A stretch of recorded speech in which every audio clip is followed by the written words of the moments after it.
we have to keep earning that trust, right?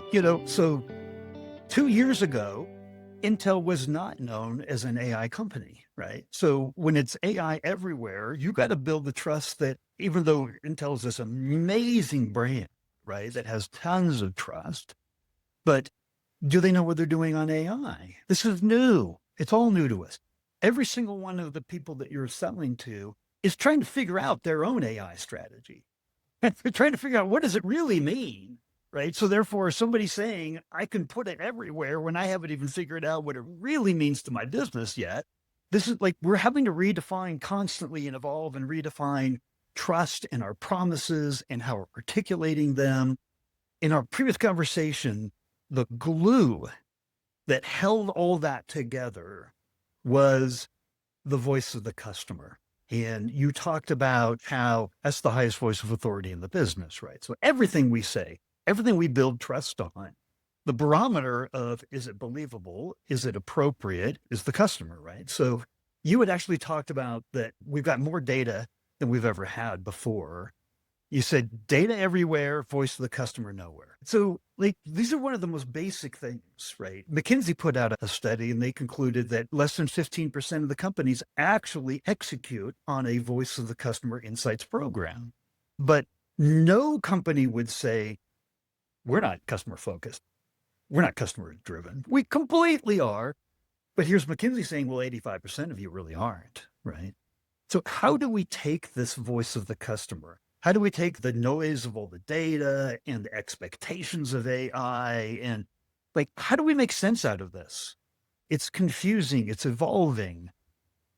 It's sort of critical. And I remember the shift from the 90s to the 2000s, particularly in B2B, was a move from product feature function to value to then customer proof of value, right? And I'm old enough to have gone through that transition.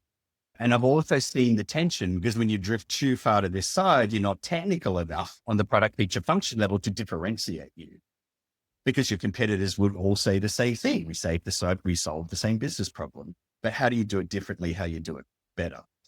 And I think it's amplified even more in AI, Steve, because it's not a universally accepted fact that it delivers 100% value against promise. And I think we've all seen the commentary around, particularly in our world, we read it, only 43% of companies are seeing value from the AI experimentations that they do. So for me, voice of the customer, particularly when you're breaking into a space like AI, is less about the general promise and it's more about the how to get to the outcome. Is the proven stack. Here is the software you need to install. Here are the steps that you take to train. Here's the steps you take to infer. Here is the environment that you should stand up to make it work. And we saw this happen in the 90s when we tried to get people off the mainframe and onto Linux servers. And it wasn't about just like, hey, move to Linux and you can save money, or move to Linux and you can be more performant. It was, here is the technical proof. Here are the solution architectures. Here is the consulting that helps you move. Whole industries stood up to enable this shift, to get that groundswell of support. And not only that, a critical mass of understanding in the general community of IT of how to make it work. And I think that's where we're at the moment. It's very new science. Well, there are a lot of startups doing amazing things on small scale, right?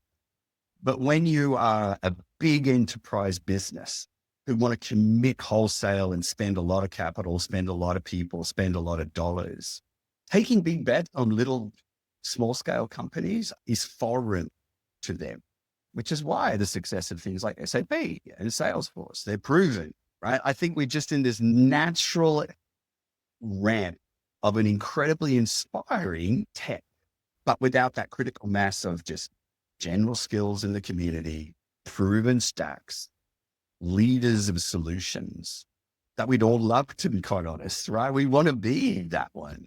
NVIDIA's done a brilliant job because they were first mover.